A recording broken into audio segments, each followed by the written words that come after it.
Esta reunión está siendo grabada.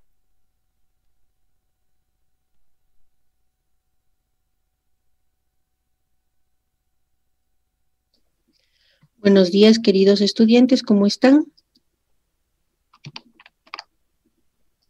Buenos días. Buenos días. Buenos días. Buenos días. Buenos días, Inge. Buenos días. Ya les coloqué el registro de asistencia, por favor, para que ingrese su apellido.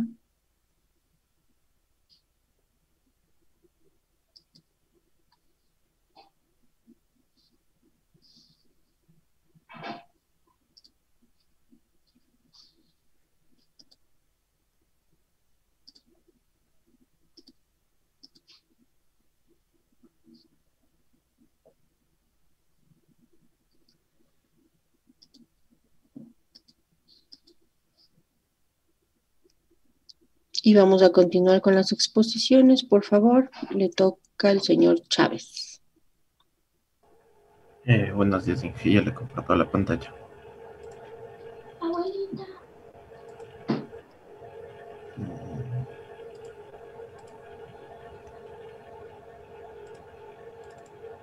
No sé si se puede ver ahí, Inge. ¿Sí se puede ver? Sí se puede ver bien. Ya. Bueno, entonces voy a empezar con la exposición ya. Buenos días, ingeniera. Buenos días, compañeros. Yo soy Andrés Chávez. Estamos en la materia de robótica móvil y les voy a hablar sobre lo que es el sensor láser. Primero les voy a decir qué es. El sensor láser son instrumentos capaces de detectar diferentes factores a través de un lente óptico. Un sensor óptico como tal. Este se aprovecha del tratamiento entre el haz de luz y la materia para determinar las propiedades de la misma. Estos también pueden ser llamados radares láser o LIDAR, que en inglés es Light Direction and Ranging Sensor. LIDAR significa sistemas de detección de luz y rango, o detección y rango de sistemas de imágenes láser, y es un dispositivo que permite obtener la distancia desde un emisor láser a un objeto o una superficie. Este se basa utilizando una energía pulsante. Existen diferentes tipos de sensores láser, como por ejemplo el que estamos viendo en el video. Este es un sensor que es del BL53DLD TOF.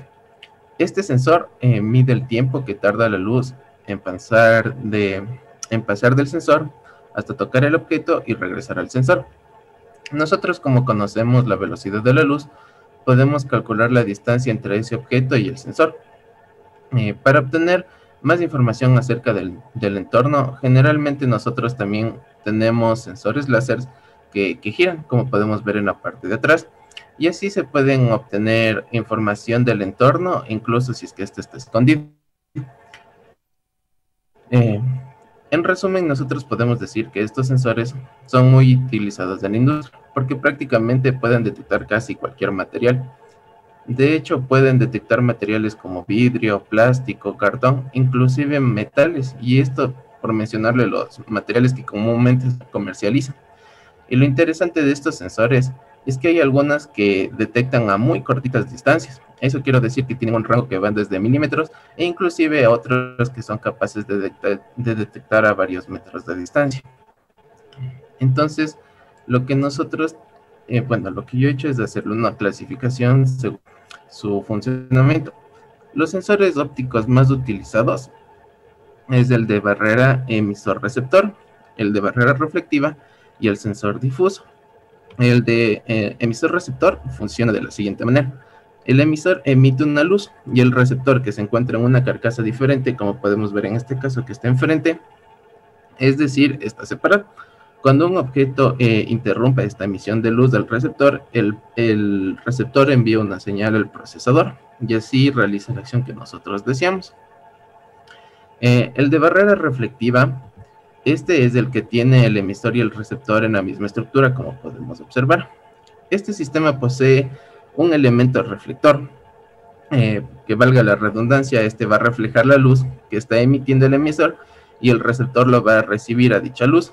Este funciona mayormente en objetos brillantes, pero en el caso de que exista algún objeto de color negro, como al ser de color negro no refleja muy bien la luz. Es por eso que nosotros debemos tener un criterio bien definido para saber qué sistema usar, ya que si nosotros vamos a hacer que pasen objetos negros por ahí, no sería conveniente usar la barrera reflectiva. El sensor difuso es del siguiente que podemos observar. Este tiene el mismo funcionamiento que la barrera reflectiva, con la diferencia de que el objeto puede tener diferentes formas, diferentes ángulos con el que se pueda proyectar este haz de luz. Y así puede ser detectado, es decir, tiene una mayor recepción a diferentes ángulos. Entonces, como les mencioné anteriormente, según la aplicación deberemos ver cuál nos da mayor rendimiento al momento de implementarlo. Bueno, nosotros este tipo de sensores debemos saber cuándo deben activarse la salida del sensor. Este tiene dos configuraciones, el Light On y el Dark On. El Light On es cuando se enciende si su salida llega a la luz del receptor y apaga su salida cuando no llegue la luz del receptor. O el Dark On, que apagará su salida cuando llegue la luz del receptor y se encenderá su salida cuando no llegue la luz del receptor. Es decir, si es que nosotros tenemos en el Light On, como les dije, el de emisor receptor, el Light On, cuando está llegando la emisión de luz, este está apagado. Pero está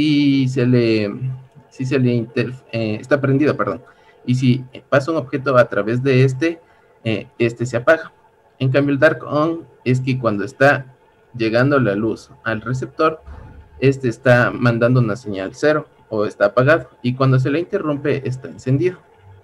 Nosotros, ¿cómo podemos detectar esto? Diferentes fabricantes a veces lo ponen en la misma descripción del elemento.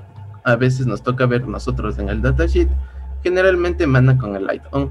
Y en raros casos nosotros a través de una perillita podemos elegir si es Dark o Light, como podemos ver en la tercera imagen. De ahí nosotros tenemos diferentes salidas de los sensores. El primero es un sensor tipo relé. Hay que recordar que los que son con tipo relé, tipo transistor, estos no manejan una corriente alta, es decir, nosotros necesitaríamos acoplarle a un relé para que exista seguridad. Existen de los tipos de salida NPN o salida PNP, o incluso nos dan sensores que nos dan a elegir entre PNP y NPN. Hay que recordar que los PNP es cuando la carga se conecta en negativo y el NPN cuando la carga se conecta positivo. Otro tipo de salida que tenemos de estos sensores son los sensores con salida relé. Estos, la ventaja es que nos permite manejar cargas que usan corrientes elevadas. Bueno, ahora vamos a hacer la clasificación según su funcionamiento. En este caso, nosotros tenemos un sensor de triangulación láser. Estos se basan en el principio de triangulación óptica para la medición sin contacto de la distancia, desplazamiento y posición. El sensor emite un rayo láser en un punto sobre la superficie del objetivo. Este punto es reflejado sobre un detector lineal muy sensible.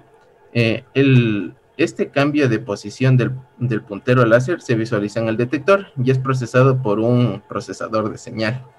Estos son extremadamente pequeños, tienen una resolución de 1 micrómetro y de 10 micrómetros, dependiendo del modelo que nosotros elijamos. Están equipados con un controlador completamente integrado, lo que permite un montaje y cableado sencillo y rápido. Estos sensores láser se pueden instalar incluso en espacios limitados. Estos tipos de sensores con este tipo de funcionamiento no solo miden superficies mates, sino que también miden objetivos metálicos y brillantes. Además de los modelos láser convencionales, nosotros también podemos hacer, tiene una forma en punta ovalada, perdón. Estos sensores filtran la interferencia inducida físicamente y por lo tanto simplifican significativamente las mediciones de superficies brillantes. Estas tienen unas interfaces para una fácil integración que cubren una gran cantidad de aplicaciones en diferentes sectores industriales, tales como la clasificación de paquetes, cadenas de montaje de vehículos, posicionamientos en almacén, diámetros de bobinas de papel, de metal, los grosores de las láminas de metal, incluso porque su sensibilidad y su resolución son súper buenas. También se puede usar en medidas topográficas, en el control de nivel de llenado, posición de vehículos y barcos. Incluso en las velocidades de los vehículos, como nosotros podemos ver en los señores agentes de tránsito que pueden medir la velocidad. También pueden controlar la velocidad de las cintas transportadoras e incluso la longitud en las líneas de corte. Hoy en día existen unos sensores que son equipados con láseres azules. Estos se utilizan cuando el sensor estándar, el que es de luz roja, funcionan ya casi a sus límites de rendimientos en ambientes extremadamente difíciles con interferencia solar. Esto de la luz azul es debido a que su longitud de onda más corta, entonces el láser azul no penetra en la superficie del objetivo, proyectando, como podemos ver, un pequeño punto de luz en la superficie y por lo tanto brinda resultados más estables y precisos. Esta tecnología podemos encontrarla en objetos orgánicos y semitransparentes, así como en metales incandescentes o al rojo vivo. Bueno, aquí tenemos la otra tecnología, que es la tecnología PMD, que en inglés es Photonic Mixing Device. La señal de luz transmitida incide en un sensor PMD. Este sensor está acoplado a la fuente de modulación. De esta manera, los fotones que se convierten en electrones, dependiendo de una señal de referencia que nosotros establezcamos, se separan píxel a píxel en el área del semiconductor sensible a la luz. Gracias a este sencillo proceso de comparación entre la señal de medición óptica y la señal de referencia electrónica, la señal de salida resultante del sensor ya puede tener una referencia directa para generar una información en 3D. Una ventaja particular de este sistema PMD es que posee una supresión eficiente de la luz extraña, es decir, por ejemplo, la radiación solar. La señal del transmisor se puede filtrar, entonces permite un uso en condiciones ambientales mucho más difíciles que la de triangulación. Y como podemos ver, independientemente del ángulo y la distancia, se puede tomar medidas a grandes escalas, que van desde los 300 milímetros hasta los 10 metros, como podemos ver, según nosotros decíamos en el mercado. Entonces, la siguiente que nosotros le hemos puesto es el láser rotativo. Los láseres rotativos en sí se basan en la rotación de 300 grados, como podemos ver en el video. Generalmente tienen una velocidad promedio de 1 a 2 RPM. Esto ayuda a resolver el problema de escanear áreas ocultas. Por ejemplo, muy a menudo estos funcionan con esos elementos reflectantes para reflejar la luz. Entonces, los láseres giratorios miden la posición angular, por lo que son muy útiles para trabajar en entornos no estructurados. Desafortunadamente, estos sensores son muy grandes y pesados. Por ejemplo, como podemos ver aquí, tenemos este sensor de aquí que está girando y que si es que se le detecta en la caja y se le agrega otra, fácilmente podría detectar la forma a través de un software, como podemos ver. Si nosotros agregamos una caja o algún elemento extraño, permite detectar de manera inmediata. Estos sensores, desafortunadamente, al ser grandes y pesados y demasiados caros a la vez, se podría decir, no son usados para los pequeños robots móviles. Yo estaba revisando los sensores que estaban disponibles en el mercado y habían, como podemos ver en que estaba haciendo un sensor casero, iba en $5 solo la tarjeta que es para el procesamiento. De ahí iban desde los 90 hasta los $120. Por esta razón nosotros usamos lo que son los sensores de infrarrojos, que son más populares en los robots móviles, que son los sensores Sharp. Y esa sería mi exposición. Muchas gracias, señor Chávez. Muy bonita su exposición. Ya dije. Tal vez tienen alguna pregunta. Si alguien tiene alguna pregunta. Muy clara en realidad la exposición, muy bonita. Ya dije, gracias. Muy interactiva también, así, tal cual lo pedí yo.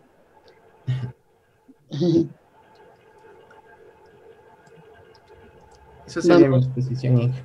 Ok, muchas gracias. Vamos con el señor Chihuano, por favor.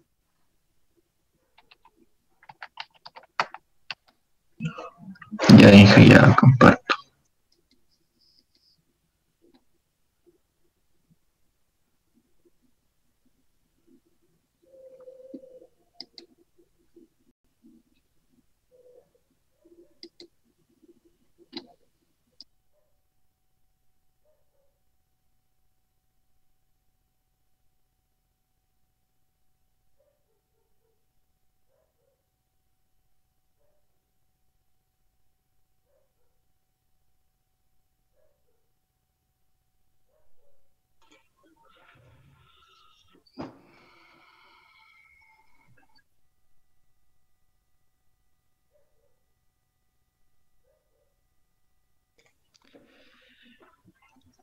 Bueno, a mí me ha tocado exponer sobre los sensores infrarrojos.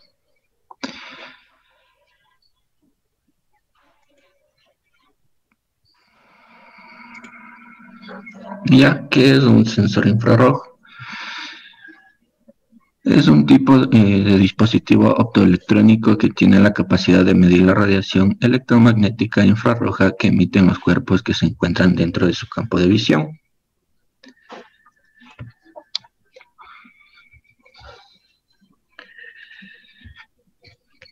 ¿Qué es lo que hacen los sensores infrarrojos? Emiten una luz de mayor longitud de onda o de menor frecuencia que no la podemos ver los humanos, así que para nosotros es invisible.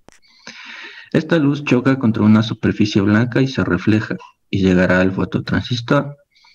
Si por el contrario golpea con una superficie negra, el material absorberá la mayoría de la luz y no llegará. Como podemos ver en la imagen, tenemos cuál es el espectro electromagnético y en dónde se encuentra ubicado el infrarrojo, de 400 a 700 nanómetros. Y la longitud de onda de cada color y la frecuencia de cada color.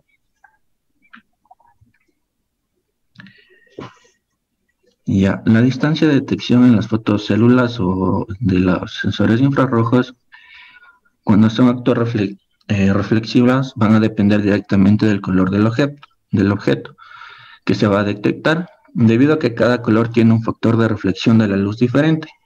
Como podemos ver en la imagen, el color blanco va a reflejar todos los colores que lleguen.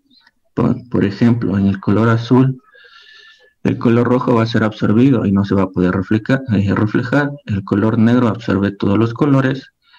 El rosa absorbe el color verde. Y el gris absorbe los colores, pero también lo refleja opacamente. Y el color amarillo absorbe el color azul. ¿Cuáles son los principios de funcionamiento de los sensores infrarrojos? Se avanza que los rayos infrarrojos pasan al interior del fototransistor donde se encuentra un material piroelectrónico. Es decir, en la imagen podemos ver un sensor infrarrojo que tiene un LED transmisor y tiene un fotodiodo o un fototransistor. El LED transmisor va a ser nuestro emisor de nuestro haz de luz y el fototransistor va a ser nuestro receptor de la luz. También otro tipo de configuraciones o de integrados de sensores infrarrojos son la distribución espectral. ¿De qué se trata este? Se trata de una representación visual del espectro de la luz producida por la fuente que emite la luz misma. Y estos están divididos en sensores pasivos y en sensores activos. ¿Cuáles son los sensores pasivos? Son los que tratan de un dispositivo que está formado solo por un fototransistor y que mide las radiaciones que proceden de los diversos objetos. Y también están los sensores activos, que son los que están basados en la combinación de un emisor y de un receptor, que sería este de aquí, sería un sensor infrarrojo activo. ¿Por qué? Porque tiene un LED transmisor y tiene un fototransistor, un emisor y un receptor. En la imagen podemos ver es una configuración para un Arduino con un sensor SHARP. También encontramos diferentes formatos de un detector infrarrojo. Un detector infrarrojo de un único elemento es el que cuenta con una iluminación frontal y una conexión de cable. Uno de primera generación es los que cuentan con una iluminación frontal y la señal de salida se saca del propio envase o de la cápsula del sensor y antes de conectarse a un amplificador individual de la temperatura. Y los de segunda generación o de conjuntos lineales son los que cuentan con sistemas de retroiluminación mediante un sustrato transparente. También tenemos configuraciones híbridas indirectas, que son las que utilizan conjuntos lineales grandes que se asocian al detector con el sustrato que tenga coeficiente térmico de expansión parecido. Estos son para los sensores infrarrojos de temperatura. Tenemos conjuntos detectores monolíticos que cuentan con funciones de detección y lecturas integradas. De los de tecnología Z que cuentan con capacidades reales de procesamiento de cada señal para cada píxel y de enfoques de lagunas, que está basado en hacer más delgado el material del detector después de juntarlo con un adhesivo al circuito lector. Estos sensores emiten dos tipos de señal, son sensores reflexivos y sensores modulares. Los sensores reflexivos nos emiten una luz infrarroja y las aplicaciones más comunes son la detección de obstáculos, los seguimientos de líneas y los seguimientos de paredes, es decir, los de laberinto. Las desventajas son que son sensibles a la luz de ambiente y a la reflectividad de los objetos. En cambio, los sensores modulares o modulados tienen una fuente intermitente de luz, usan un modulador sintonizado a la frecuencia y son menos susceptibles a la luz ambiental y a la reflexividad de los objetos. Son usados en sensores de proximidad. También existen diferentes tipos de sensores, que son los sensores de ranura, de barrido, los de configuración óptica y los de configuración en array de sensores. Los sensores de ranura son los que tienen un detector infrarrojo con el mismo principio, pero formado por varios elementos. Los de barrido son los que funcionan realizando un barrido horizontal de la superficie y usan señales modulares. Los de configuración óptica son basados en un único sensor enfrentado a un cristal que genera la imagen de una sección en la región que se va a medir. Y los de array de sensores son los que usan un sistema formado por array de sensores infrarrojos, por lo que no necesita la utilización de ningún sistema de cristales. Por último tenemos los sensores infrarrojos de distancia, que su alcance es de 10 centímetros a 80 centímetros. Son inmunes a la luz ambiental y resisten el cambio de colores y reflectividad. Por último les voy a presentar un video. El video o animación es de las posibles aplicaciones de los sensores infrarrojos en una línea de producción. Este sería en una línea de producción de empaquetado. Como podemos ver en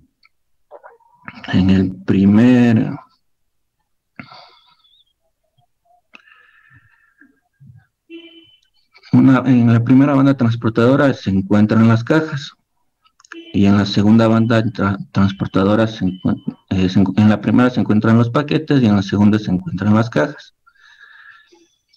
Entonces les voy a explicar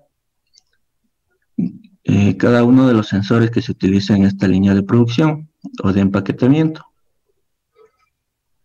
Como podemos ver, de color verde son todos los sensores que se va a utilizar en esta línea de producción. Entonces aquí, como se puede observar en el primer sensor, tiene tiene sensores activos. ¿Por qué? Porque tiene un emisor y un receptor.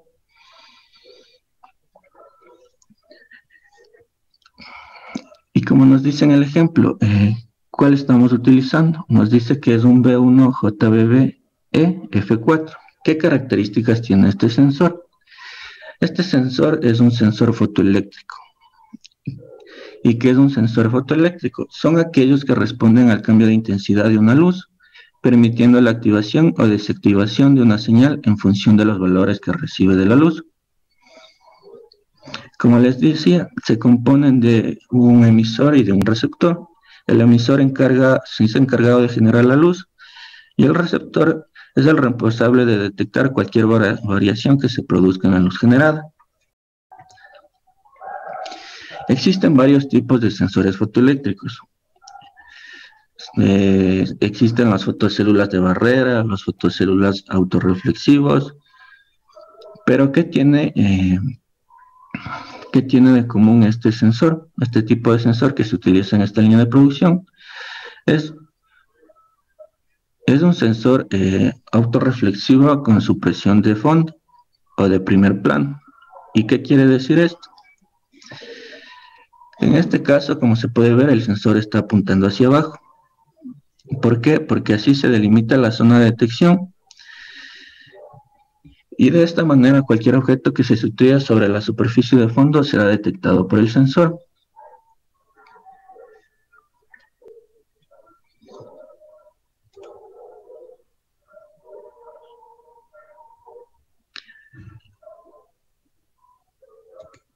Como se puede ver, mientras la luz reflectora encuentra algún objeto, se va a prender, va a recibir, como son digitales, tienen al 0 1, entonces va a recibir un 1. Mientras no reciba nada, va a apagar, se va a recibir un 0.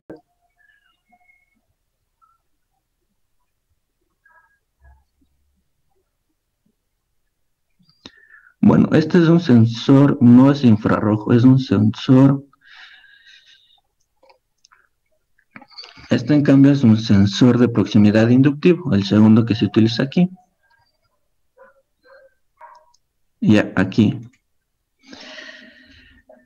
En esta tercera etapa, o en estos sensores, en esta etapa,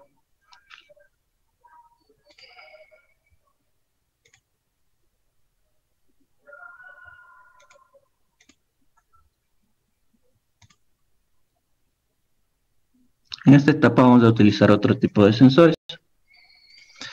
Estos sensores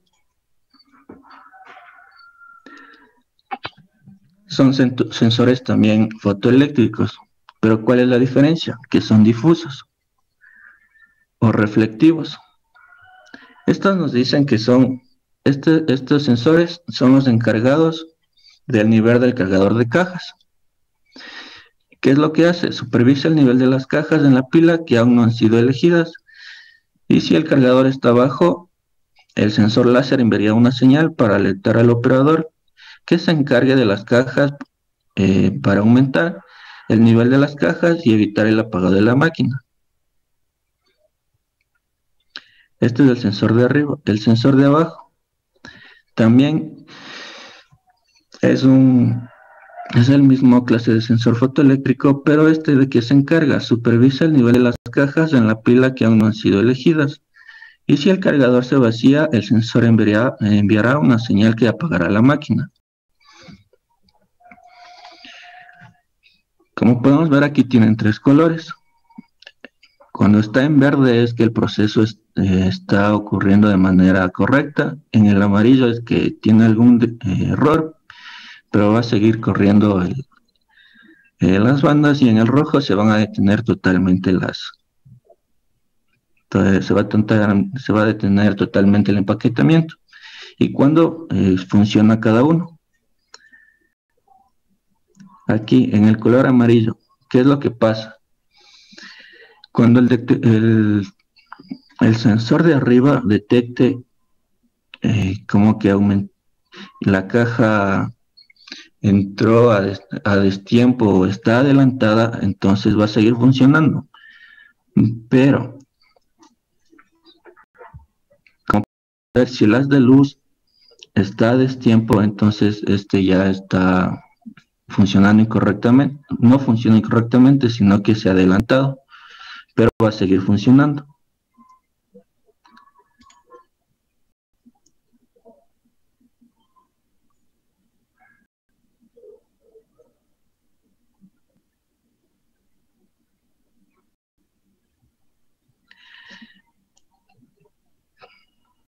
Ya cuando se detiene totalmente, cuando el haz de luz del sensor de arriba, el que está apuntando hacia abajo, ya no detecta la caja, simplemente va a detectar, ya no va a reflejar, ya no va a cambiar de 0 a 1, sino solo va a reflejar un 0, porque solo va a reflejar la banda.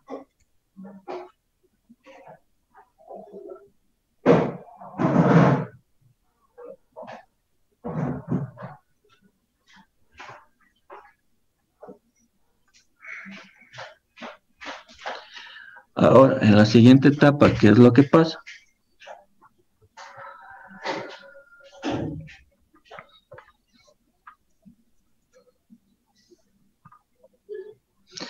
El sensor de elección de cajas monitorea el área inmediatamente después de la estación de armado, es decir, después de que salió la caja, para asegurarse de que la caja se abrió correctamente.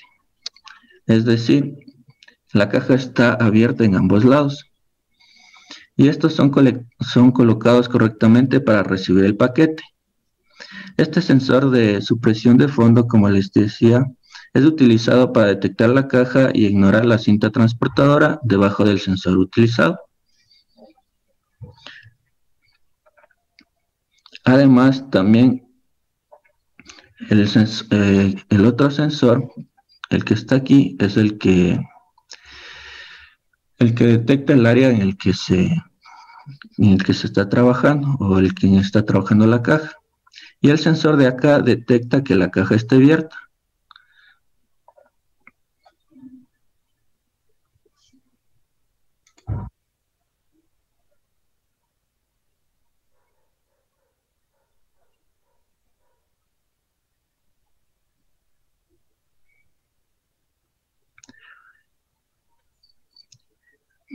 ¿Cómo se realiza, con qué sensor se realiza el empuje o la extensión y restricción del brazo? Bueno, estos sensores también son de proximidad inductivos, como se puede ver aquí. Estos controlan la extracción y la retracción del brazo, controlando la posición de empuje del brazo para evitar un desplazamiento excesivo o insuficiente. Y con esto se realiza la inserción de las cajas.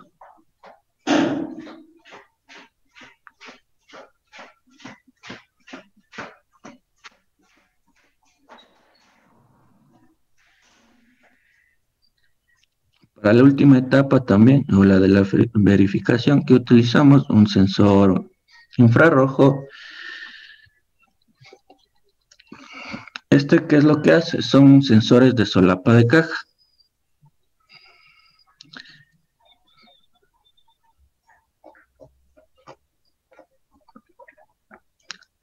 ¿Qué es lo que hacen? Son los sensores de expulsión de caja o sensores de detección de atascos. Este sensor detecta cuando el paquete sale de la zona del cartón y verifica que no se detenga y provoque un atasco. Además, supervisa el área después de la inserción del producto para asegurarse de que las tapas de la caja se hayan cerrado correctamente.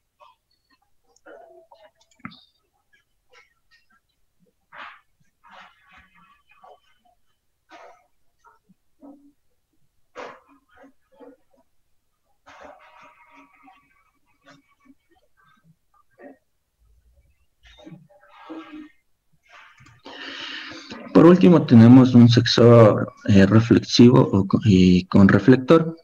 ¿Qué nos quiere decir este sensor? Este sensor emite una luz por el emisor que es reflejada por un reflector y detectada por un receptor. Cuando este haz de luz es interrumpido por el objeto a detectar, la luz deja de llegar al receptor y se produce la detección. Al tener exclusivamente un encapsulado, es decir, que tienen ahí mismo el emisor y el receptor, solamente es necesario tener tensión de alimentación en un único punto. Además, la principal ventaja de estas fotocélulas reflectivas son que se consiguen distancias de detección más largas. Pero, ¿cuál es la desventaja? La desventaja de estos sensores son los que, por ejemplo, se utilizan otro tipo de objetos que sean transparentes. En este caso, te va a dar tal vez un falso positivo porque el receptor siempre va a recibir la señal y entonces nunca se va a realizar una detección. Entonces, ¿qué se hace para eso? Existen también unas fotocélulas reflectivas que son con espejos polarizados. ¿Y estas qué hacen en este caso? Hacen que los reflejos extraños de los objetos se disminuyan considerablemente. Y eso hace que algunos modelos puedan detectar objetos prácticamente transparentes. Pero en este caso, como solo estamos trabajando en esta línea de producción con cajas, simplemente se utiliza un sensor fotoeléctrico con infrarrojo con un reflector.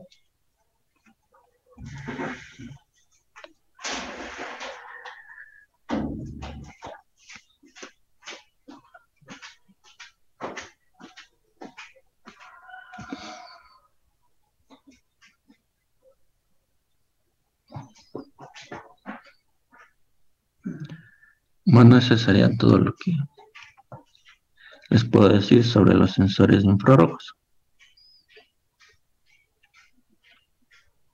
Ok, gracias, señor Chihuahua. Vamos con el señor Cordero. Específico de un término y de ese modo evitar ambigüedad. Sí se está viendo la presentación. Sí. Ya. Buenos días, compañeros. Buenos días, ingeniera. A mí me ha tocado el capítulo 4.5, que es visión del robot. Y el 4.5.1, que son sus problemas generales. Para empezar, voy a darles los conceptos de visión y cámara estenopeica. Visión. ¿Qué es visión?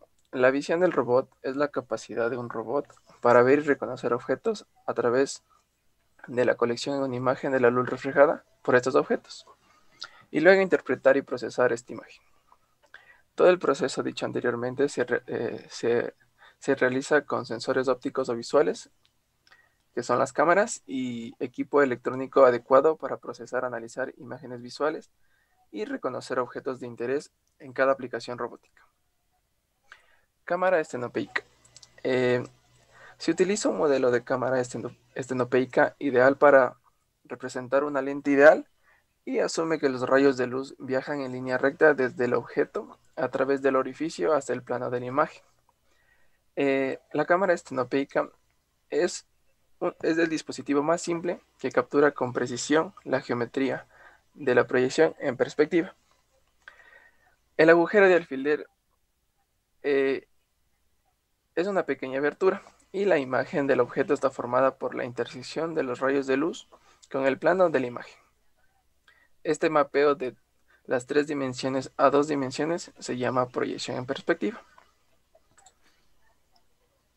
La fórmula para calcular el radio del agujero de alfiler es la siguiente, que es R se aproxima a la raíz de lambda por D, donde R es el radio del agujero de alfiler, lambda es la longitud de onda de luz y la D es la distancia entre el orificio y el sensor. Entonces, para poner a prueba la fórmula, se puede decir que si tengo un D que es 50 milímetros, y un lambda, que son 550 nanómetros. El orificio, el radio que tenemos aquí, que está marcado, tiene un valor de 0.165 milímetros.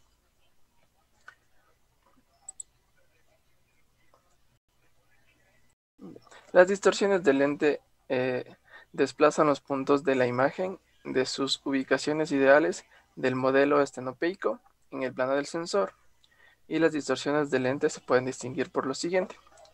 Radial, que es el desplazamiento hacia el centro de la imagen o alejándose de ella. Tangencial. Estos desplazamientos ocurren en ángulo recto con dirección radial y generalmente son mucho más pequeños que los desplazamientos radiales. Radial, asimétrico o tangencial. Aquí las funciones de error varían para diferentes ubicaciones en el plano de la imagen. Y aleatorio. Estos desplazamientos no se pueden modelar matemáticamente. Entonces, a continuación les voy a presentar un corto video acerca de la cámara estenopeica. Una cámara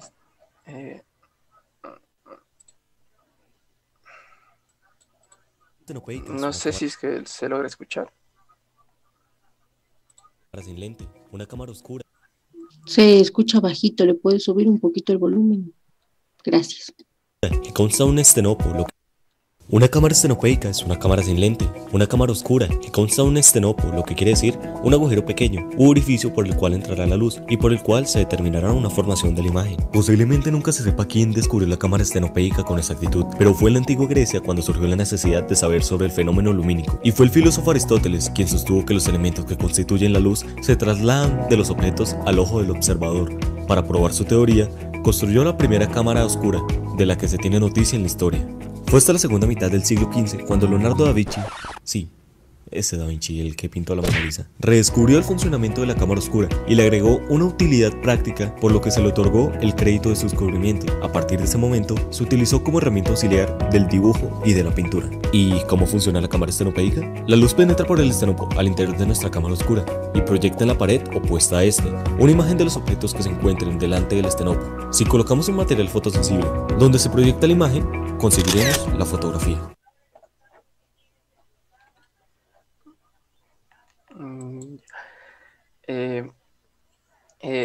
Les voy a hablar Bueno, vamos a hacer la corta. ¿Querés mejorar la calidad de imagen de tu de imagen digital? Una imagen digital es una matriz de píxeles rellena con colores correspondientes. Crea una imagen desde la escena, desde el punto de vista de la cámara.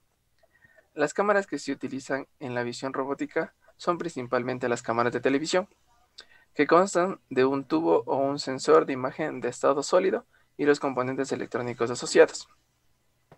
El principal representante de los sensores de imagen de estado sólido se llaman los dispositivos de carga acoplada, o CCD.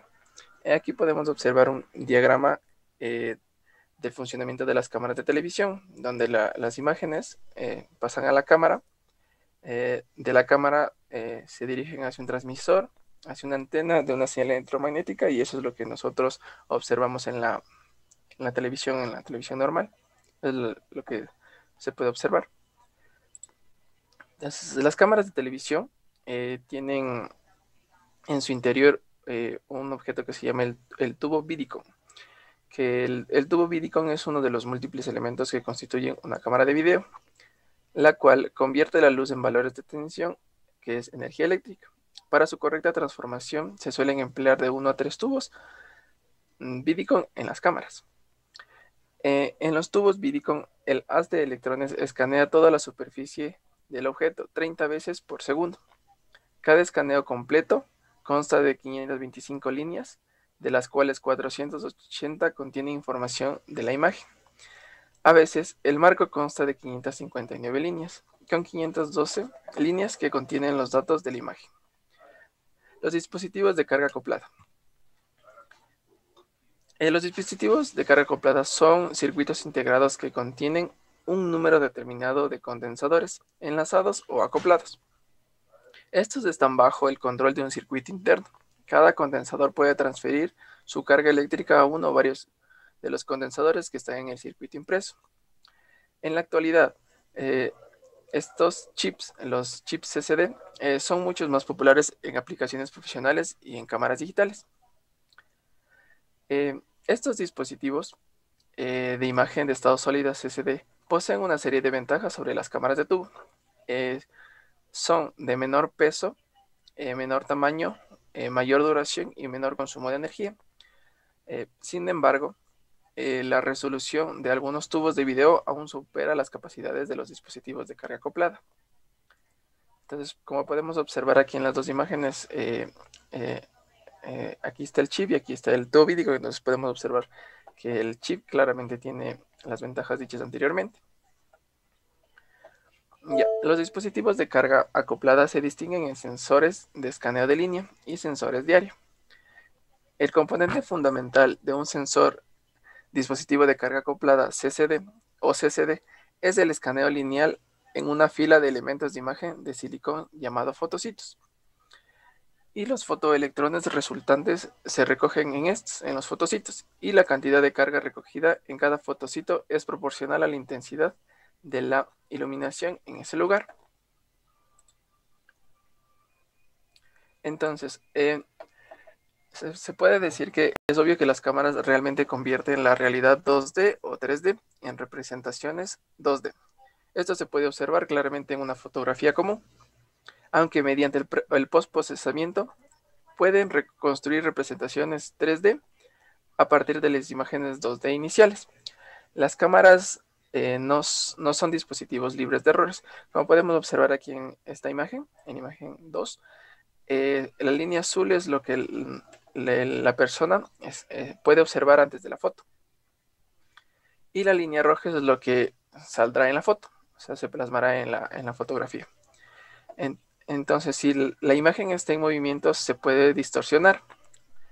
Y esto al día de hoy sigue siendo así, aunque con el avance tecnológico cada vez es menos. Ya. Las distorsiones de la cámara se distinguen en las siguientes. Geométrico. Esto es la representación de los objetos cambia en el plano del sensor. Radiométrico. Estos son los errores en los valores de brillo de los píxeles debido a variaciones en la sensibilidad de los píxeles. Y espectral, que es parecida a la radiométrica, que son los errores de los valores de brillo de los píxeles debido a la respuesta variable del sensor a diferentes longitudes de ondas de luz. Ya, la visión robótica se puede agrupar en las siguientes subáreas, que son sensibilidad, preprocesamiento, segmentación, descripción, reconocimiento e interpretación. Entonces, aquí un claro ejemplo de la aplicación de varias de estas subáreas la podemos observar el semestre anterior en el proyecto final de la materia de sistemas inteligentes, ya que cuando nosotros tomábamos las fotos para obtener los momentos de jugo, el código de MATLAB realizaba algunas de estas subáreas de la visión robótica para lograr el reconocimiento de los objetos. Entonces, la visión robótica está ligada directamente a la visión artificial. Entonces, la visión artificial, con las innovaciones tecnológicas, nos han permitido que gracias a la unión de la visión artificial y los robots, hoy en día estos puedan realizar tareas impensables hasta ahora, ya que se complementan a la perfección. La visión artificial es uno de los tipos de sensores inteligentes que aportan soluciones de vanguardia. Estos utilizan imágenes que son captadas por una cámara y que inmediatamente son procesadas a través de un software específico de visión artificial. Este proceso permite que, además de poder realizar numerosas aplicaciones, los robots puedan tomar decisiones basadas en unos parámetros de calidad preestablecidos. Entonces, a continuación les voy a mostrar otro pequeño video acerca de los sensores de visión.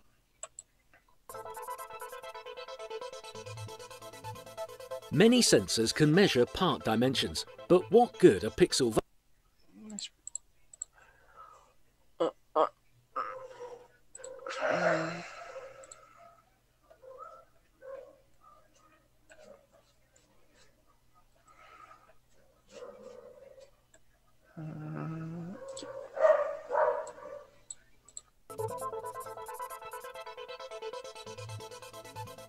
Many sensors can measure part dimensions, but what good are pixel values in a metric world? SensoPart provides results in centimeters or millimeters, accurate, comprehensible, with no need for complicated calculations. Many are capable of programming robots to determine part positions. It's just that it takes time. A lot of time. SensoPart cameras output a part position in robot coordinates. The unit of measurement is irrelevant, as our camera is taught by the robot. The robot shows the part, the camera sees it, it's as simple as that. Perspective image distortions, lens distortions, coordinate conversion, Z offset. No problem, the visor knows exactly what to do. And also enables gripper correction, free space check for gripper. One-click calibration, thanks to an automated procedure via a simple robot interface.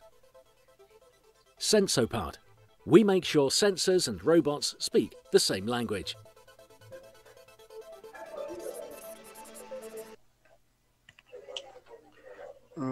Ya, Inge, con esto sería todo mi exposición.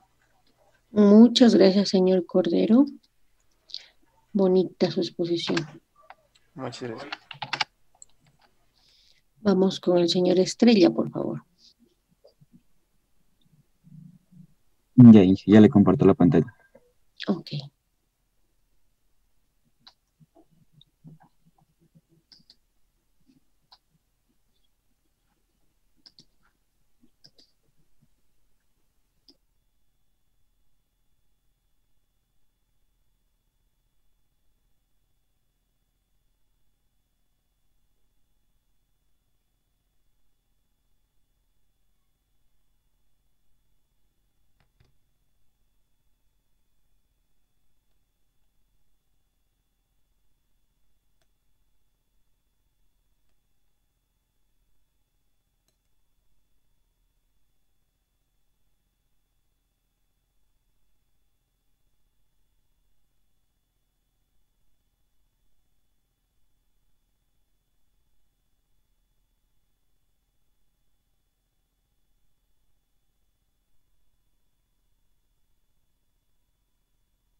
Buenos días, Inge. ¿Me confirma si se ve la pantalla, por favor?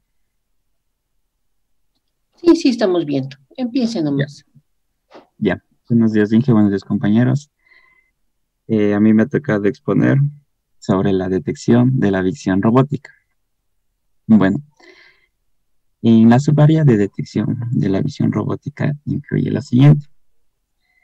Viene a ser 4 pasos: la calibración de la cámara, la adquisición de imágenes, la iluminación y la geometría de imágenes. Vamos por la calibración de la cámara.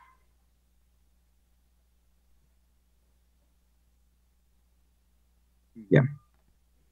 La calibración de la cámara es el primer requisito en la detección.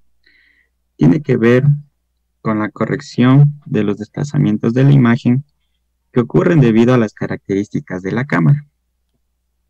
Cada cámara tiene sus diferentes características. Los métodos de calibración de la cámara se clasifican de la siguiente manera, que vienen a ser 2 métodos. Es el método basado en modelos. ¿Qué son estos métodos?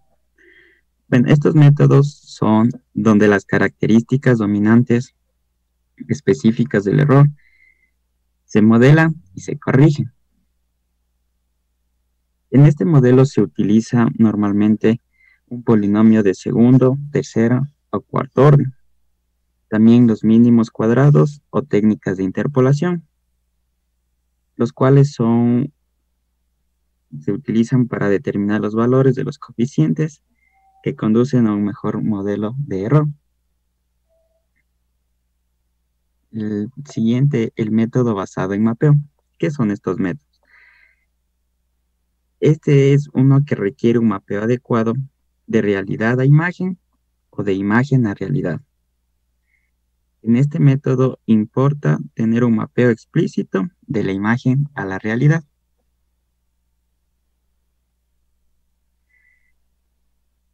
Para poder realizar el proceso de calibración se debe tomar en cuenta estos siguientes pasos, que vienen a ser los parámetros intrínsecos. ¿Qué son estos parámetros? Son parámetros internos, los cuales describen las propiedades de la cámara, como la distancia focal, tamaño de píxeles y propiedades de distorsión de la cámara. En este parámetro se puede definir a través de una matriz,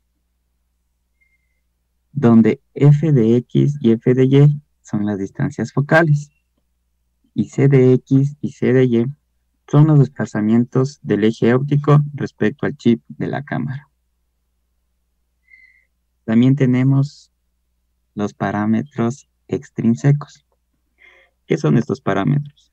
Son también llamados parámetros externos, los cuales describen la posición espacial de la cámara, que es la traslación y la rotación de las coordenadas de la cámara en relación al sistema de coordenadas. Estos se definen a través de dos vectores, el vector de rotación.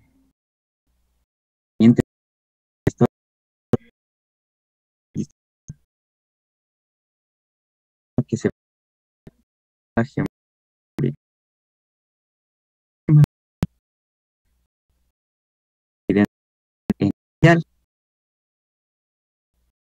radial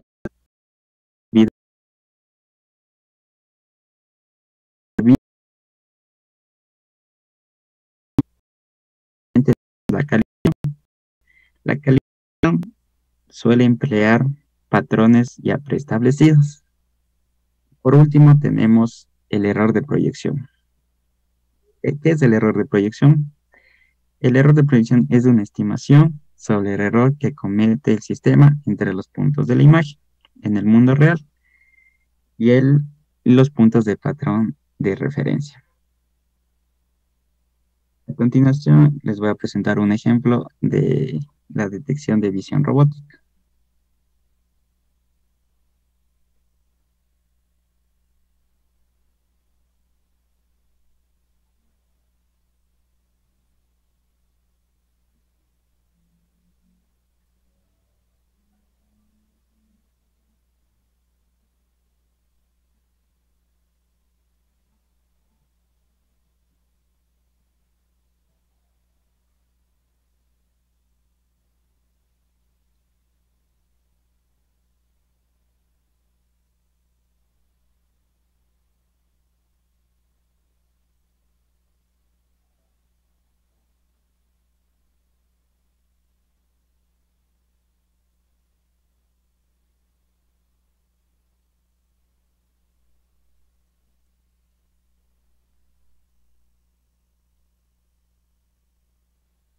Si es que el video tiene audio, no se escucha nada.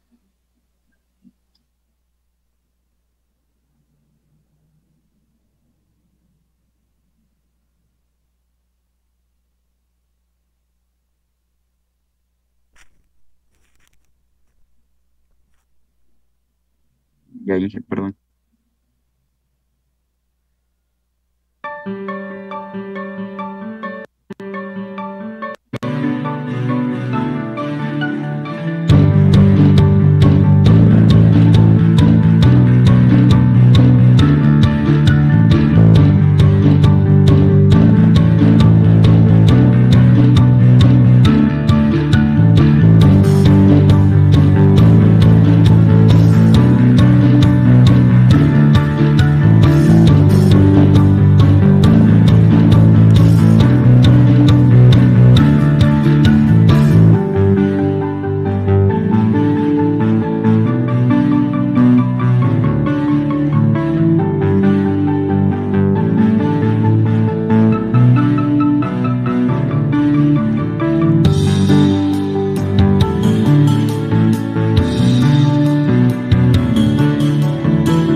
solo ha tenido música de fondo. Sí, que por eso también no le compartí al principio. Ah, pero era que me diga, pues usted más bien nos explicaba algo al respecto. Sí, ahorita una breve explicación. Ya, como bueno pudimos observar en el video, para poder hacer este ejemplo se ocupó el tablero de ajedrez. En este caso se ocupó este tablero ya que para poder ver y observar las escalas de los grises y de los blancos. Para poder realizar este ejemplo se tomó diferentes tomas del tablero. Puede ser entre 8 o 10 tomas. Entre más tomas sería mejor, ya que en cada toma podemos ir girando, en este caso el tablero, para que la cámara pueda ir reconociendo las esquinas y los espacios del tablero en sí. Una de las ventajas de entre más fotos es que la cámara puede reconocer los espacios y las diferentes formas de la imagen.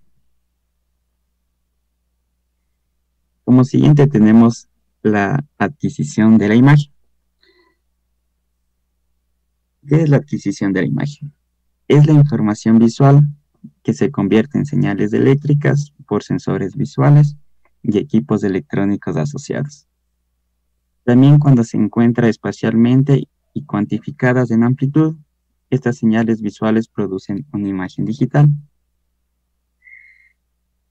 Tenemos 3 temas básicos que incluyen en la adquisición de las imágenes. Como podemos observar, es las técnicas de imagen, efectos del muestreo en la resolución espacial y efectos de la cuantificación de la amplitud en la resolución de la intensidad. ¿Qué son las técnicas de imagen? En una imagen 2D, para el procesamiento informático, se digitaliza tanto espacialmente como en amplitud, que viene a ser la intensidad. En los efectos del muestreo en la resolución espacial, es la digitalización de las coordenadas espaciales, X y Y. Y como último, en los efectos de la cuantificación de la amplitud en la resolución de la intensidad, es en cambio la digitalización de amplitud o la intensidad de cuantificación de nivel de gris para imágenes monócromas. ¿Qué son estas imágenes? Son de variaciones de blanco y negro y sombras de gris. A continuación también un video, un ejemplo de...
En este caso, para poder realizar la toma de la foto, igual toma puntos de referencia, como podemos observar aquí de las pelotas blancas.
Muchas gracias. Ya, hija. Vamos con el señor Flores, por favor.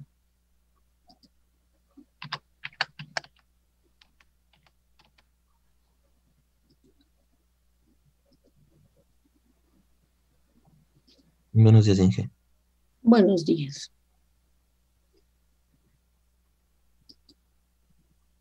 ¿Se puede observar ahí? Sí.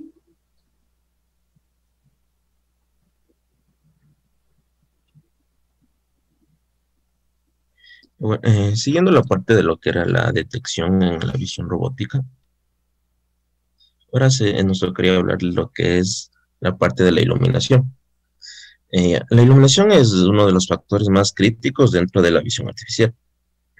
Esto es algo que, de hecho, muchos compañeros lo pudieron comprobar en el semestre anterior cuando hicieron el proyecto de la red neuronal, donde a muchos les cambiaban, por ejemplo, los momentos de juego, variaba mucho con el tema de la iluminación. ¿Qué es lo que obtenemos con una buena iluminación? O sea, un buen sistema de iluminación lo que hace es iluminar una escena para minimizar la complejidad de la imagen producida y mejorar, o en este caso realzar, la información necesaria para detección y extracción de objetos. A continuación podemos ver un esquema de lo que sería la visión artificial, que más o menos consta de una fuente de luz, que es lo que nos centraremos en este caso. Luego viene de la cámara o los lentes.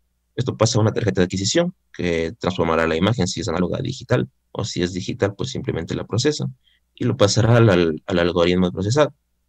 Esta es una de las partes más importantes donde nos ayudaría la iluminación, ya que si tenemos un buen sistema de iluminación, nuestro algoritmo de procesado no sería tan complejo, tan robusto, ya que no se tendría que trabajar mucho sobre la imagen, como por ejemplo para tratar de reducir el ruido. Una vez hecho esto, pasa a la interfaz y de ahí a sus actuadores externos, donde se haría cualquier cosa que necesitemos hacer con la imagen adquirida. Para elegir un buen sistema de iluminación para nuestra aplicación, tenemos que tener en cuenta ciertos parámetros. Como por ejemplo, debemos hacer una pregunta si es en color o si es monocromo, si el objeto va a alta velocidad o no, cuál es el campo de visión a iluminar, si el objeto presenta superficies con reflejos, qué fondo presenta la aplicación, si es a color, qué tipo de forma geométrica es, cuál es la característica que necesitamos resaltar, qué duración debe tener el sistema de iluminación y qué requisitos mecánicos o ambientales se deben considerar. Una vez dado una respuesta a estas preguntas, se puede elegir el tipo de iluminación teniendo en cuenta lo siguiente: la intensidad de luz necesaria, la longitud de onda adecuada, qué superficie se va a iluminar, la reflectividad del objeto, el color del objeto, el espacio disponible y el tipo de cámara disponible, obviamente. Una vez hecho esto, se puede escoger el tipo de iluminación correcta, que en este caso se escogieron 4 que son las más importantes, que tenemos, que es la fibra óptica, la fluorescente, la LED y la láser. Primero tenemos la fibra óptica. Este nos proporciona una gran cantidad de luz uniforme con ausencia de sombras. Ese es muy ideal para eliminar objetos de reducidas dimensiones y se puede sujetar a la cámara. Estos generalmente son en anillos de luz y se los puede acoplar filtros de colores difusos para eliminar reflejos. También tenemos lo que es los fluorescentes. Este tipo de luz proporciona una luz brillante sin sombras. Esta iluminación se aplica en entornos que requieren de mucha luz y ningún tipo de sombras, como por ejemplo análisis biológicos, la inspección, la microscopía, el ensamblaje, inspección de circuitos, laboratorios, la visión industrial, fotografía, control de calidad y robótica. Es uno de los más utilizados en el sector industrial. Luego tenemos el diodo LED, que proporciona una luz difusa muy útil para la aplicación en ciertos objetos y puede ser de iluminación directa o iluminación en anillo.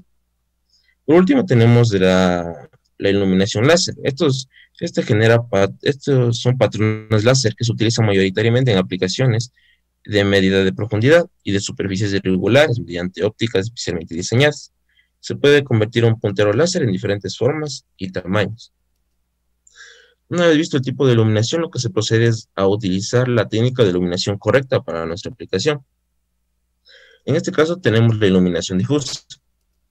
Este tipo de iluminación difusa es la que consiste en incidir sobre el objeto haces de luz desde diferentes ángulos. Este tipo proporciona una iluminación más homogénea, haciendo que las sombras sean menos nítidas. Se utiliza especialmente para objetos con superficies lisas e irregulares. Como podemos ver en el ejemplo, aquí tenemos una comparación entre una luz directa y una luz difusa. Cuando se proporciona una luz directa, se genera mucha sombra del objeto, lo cual con la luz difusa, esta sombra tiene a atenuarse de manera muy considerable. Otra de las aplicaciones que se le da a la luz difusa también es sobre objetos que son altamente reflectantes. En este caso se utiliza una técnica que se denomina iluminación difusa de tipo DOM, que básicamente consiste en incidir luz desde puntos estratégicos dentro de un domo o cúpula, y lo que hará la luz es chocar con el domo y el objeto, y de igual manera lo que refleja de este. Y el domo tendrá solo una pequeña abertura por donde saldrá la luz, y ahí es donde la cámara adquirirá la información, ya sin ningún tipo de reflejos. La otra técnica que tenemos es desde la retroiluminación. Este se refiere a cualquier técnica de iluminación en la que la luz venga reflejada del iris o de la retina. Esta característica hace que se cree un efecto lumínico continuo, regular y sin sombras, en el que no hay reflejos ni deslumbramientos. Como se tiene en el ejemplo, básicamente consiste en una fuente de luz, se coloca un aparato difusor, se coloca la pieza y la cámara por delante, y lo que conseguimos es que nos permita hacer una silueta del objeto. Como tenemos aquí en el ejemplo, que la información que nos da es el contorno, la silueta de lo que queremos obtener. Las desventajas de este tipo de iluminación es que se pierden todos los detalles del objeto, por lo que se utiliza básicamente solo para reconocer siluetas. Después tenemos la iluminación estructurada. Esta iluminación es la proyección de un patrón de luz que pueden ser puntos, franjas o rejillas, para determinar las características de un objeto en tercera dimensión. Como tenemos aquí en el ejemplo, eso puede ser a láser o mediante rejillas.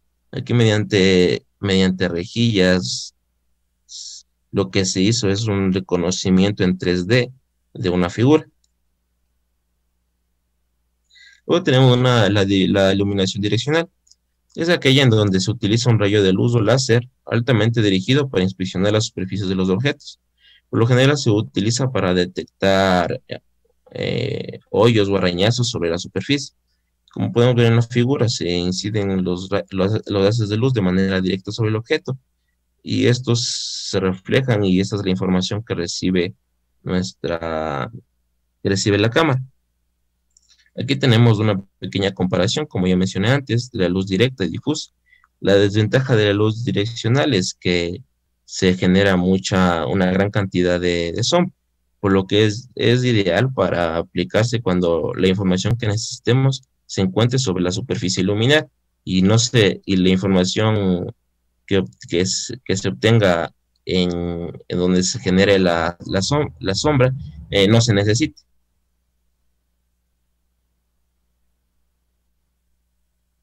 Ahora seguimos con la segunda parte, que sería la geometría de la imagen.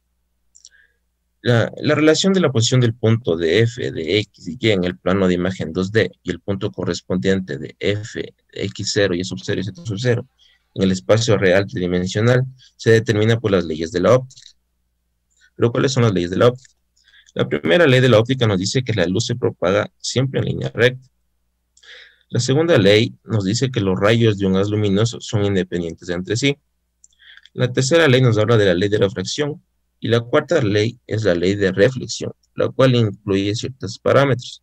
El primero es que el rayo incidente, el reflejado y la normal que es perpendicular al punto en el que se incide el rayo, están en el mismo plano perpendicular a la superficie.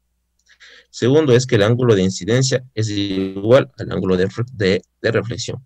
Pero ¿por qué se necesita de las leyes de la óptica para hacer la relación entre un plano 2D y un plano tridimensional? Esto es debido a que las aperturas de los lentes de las cámaras a través de los cuales la luz cae sobre el plano de la imagen es mucho más pequeña que el tamaño de los objetos en estudio. Por eso que muchas veces se procede a reemplazar los lentes por el modelo estenopeico. Este modelo estenopeico ya ha sido presentado antes por un compañero. Entonces, lo que se consigue con este modelo estenopeico es que los puntos del espacio se proyectan sobre el plano de la imagen mediante líneas que se cruzan en un punto común, que se conocen como el centro de proyección. En el modelo de la cámara estenopeica, el centro de proyección se encuentra en el centro de los lentes. Aquí la propia cámara representa un cuerpo rígido al que se le asigna un marco de referencia. Este marco de coordenadas, por lo general, nos ayuda a describir las poses de la cámara. En la figura A, lo que nos muestra es un modelo básico de la transformación de perspectiva de imagen. En el modelo A, la proyección de imagen en perspectiva es llamada proyección en perspectiva inversa, y sucede cuando el cuadro de coordenadas de la cámara X, Y, Z se encuentra alineado con el marco mundial. En el marco de la cámara, la distancia focal, el F, tiene un valor negativo. De estas imágenes, bueno, se puede sacar distintos parámetros. Por ejemplo, tenemos aquí lo que es el eje óptico. Este eje óptico es la línea que pasa por el punto 0 y es perpendicular al plano de la imagen y está a lo largo del eje Z. También tenemos la distancia focal, el F, que es la distancia entre el plano de la imagen y el centro de la proyección. También tenemos la intersección del eje óptico con el plano de la imagen, que se denomina punto principal o centro de la imagen. Se debe tener en cuenta también que el punto principal no siempre es el centro real de la imagen. Para derivar las relaciones geométricas entre el objeto 3D y su imagen 2D, es conveniente trabajar con el plano de la imagen que se muestra aquí en el apartado B, que es simétrico al plano de la imagen real con respecto al origen de la cámara.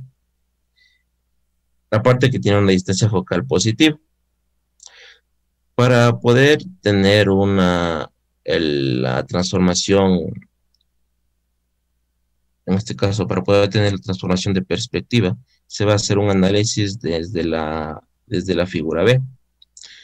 Partiendo de aquí se sacan primero las siguientes referencias que tenemos, que bueno, que X, Y, Z va a ser igual a X, Y, Z mayúscula, y X, Y, Z prima es igual a X, Y, Z minúscula.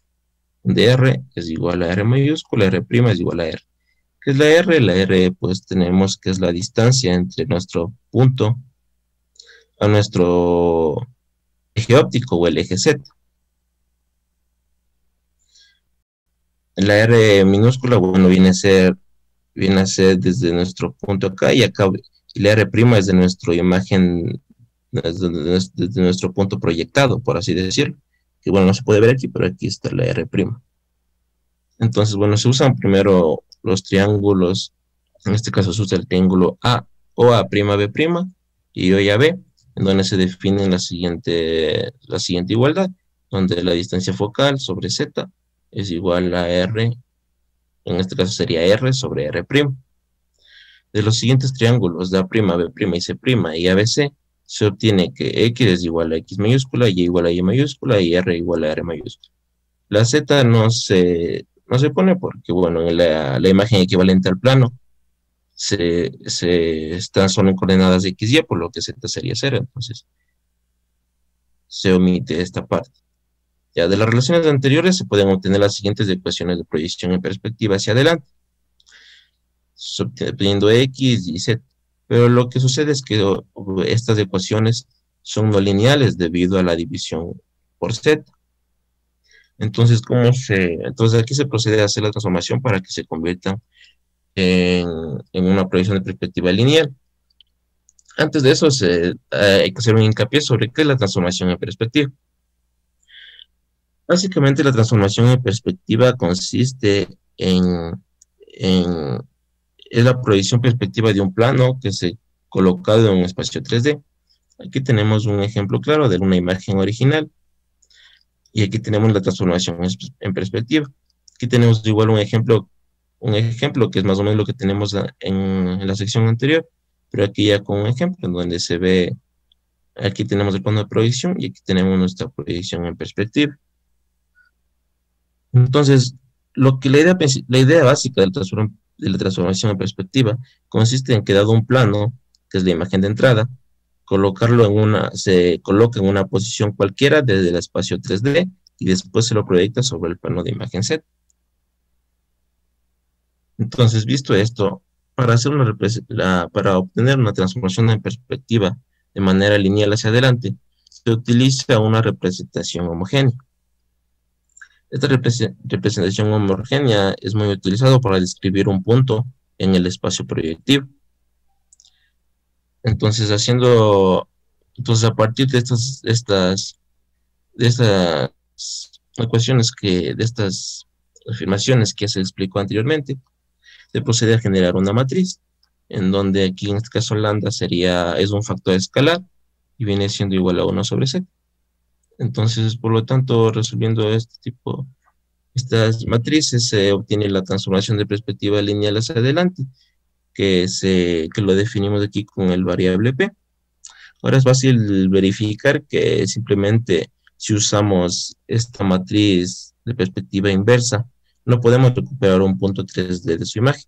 Esto solo se puede hacer si se conoce al menos una de las coordenadas del punto en el espacio tridimensional. Y ahí sería todo. Ok, muchas gracias, señor Flores.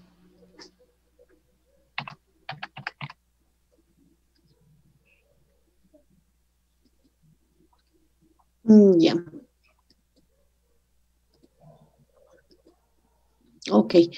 Les quería mencionar que les voy a habilitar en el ABAC una encuestita para que las personas que quieran hacer las prácticas de laboratorio presenciales llenen la encuesta, debido a que hay que enviar al Departamento de Salud y Seguridad Ocupacional con un tiempo anticipado el nombre de las personas, de los estudiantes que sí quieren regresar presencialmente para hacerles algo así como un seguimiento en salud para ver si están aptos para regresar.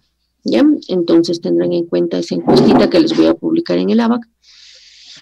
Y también quería mencionarles que para el día de mañana ya podrán revisar sus notas ya corregidas y sobre 53. ¿Ya? ¿Qué más les iba a mencionar? Ya, sobre las exposiciones. Voy a abrir un foro el día de hoy sobre un foro de exposiciones donde ustedes podrán subir su material, o más bien dicho, deben subir su material para que cada uno pues tenga el material del compañero, ¿sí? Y al fin todos puedan compartir la información en el foro. Cada uno va a subir su material. Si tenía videos aparte de su material, no los suba, por favor. O sea, si tenía videos llamados desde YouTube, así, no suba esos videos, ¿sí? Solamente el material. En sí, el texto que necesita para que sus compañeros puedan estudiar, ¿sí? Adicional al material, usted va a preparar, aparte en un archivo de Word, 10 preguntas de opción múltiple de su tema, ¿sí? 10 preguntas de opción múltiple de su tema. Cada pregunta con mínimo 4 opciones múltiples, ¿ya? Va a preparar esas 10 preguntas de opción múltiple para la siguiente prueba o las siguientes pruebas que vienen a futuro, las pruebas que yo le tomo todos los miércoles, ¿no es cierto? Voy a ir seleccionando una pregunta de cada exposición para armar la prueba, ¿sí? Entonces ustedes van a tener ahí un banco de preguntas bastante amplio donde ustedes ya van a conocer las respuestas, obviamente, y se les haga más fácil las pruebas, sobre todo las primeras pruebas que son referentes a estos temas. Entonces yo voy a seleccionar una pregunta de cada uno de ustedes para la prueba del día miércoles, sí, de la siguiente semana, y luego la siguiente prueba del siguiente miércoles de la siguiente semana, y así.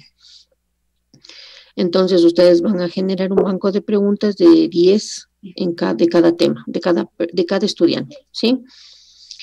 ¿Qué más?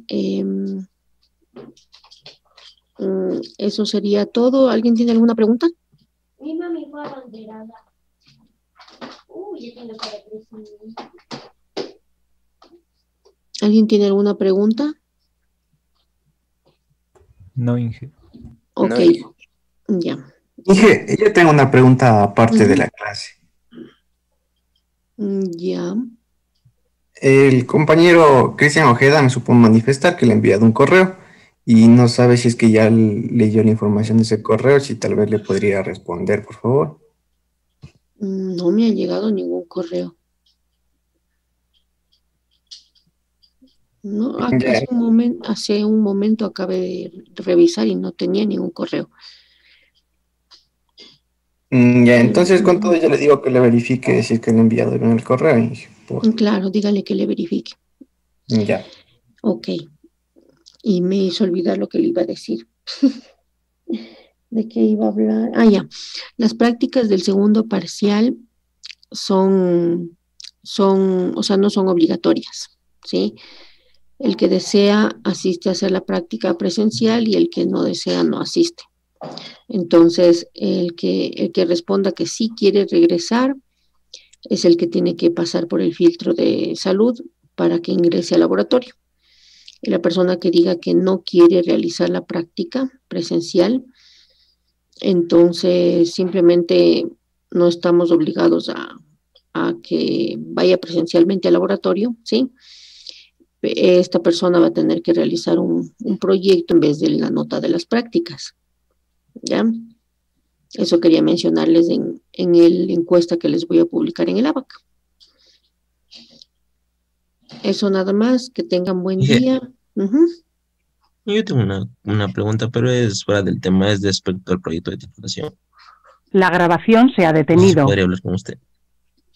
Ya, entonces se queda para el final. Bien. Inge, Ya, ajá.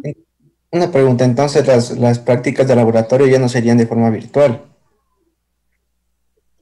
No, o sea, los días que haya prácticas presenciales, no hay práctica virtual. Porque, claro que no vamos a hacer toditas las prácticas, no van, o sea, todas las semanas no va a haber práctica presencial. Son solamente prácticas escogidas, o sea, para que no tengan que estar yendo las 8 semanas a prácticas, sino, qué sé yo, solo 4, por ejemplo. Ya. Entonces, las semanas que no hay práctica presencial será virtual, pero las semanas que hay práctica presencial ya no hay las virtuales. Ya, Inge. Muchas gracias. Sí. Eso. Bueno, entonces me despido, que tengan buen día. Hasta luego. Un buen día, hasta luego, Inge. Buen día, Inge. Hasta luego, Inge. Hasta luego. Mamita.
Ya, señor Flores, por favor, indíqueme qué quería preguntarme. Inge, ya no sé si te recuerda, bueno, yo soy el que va a ser el robot que será tipo oruga para labores agrícolas.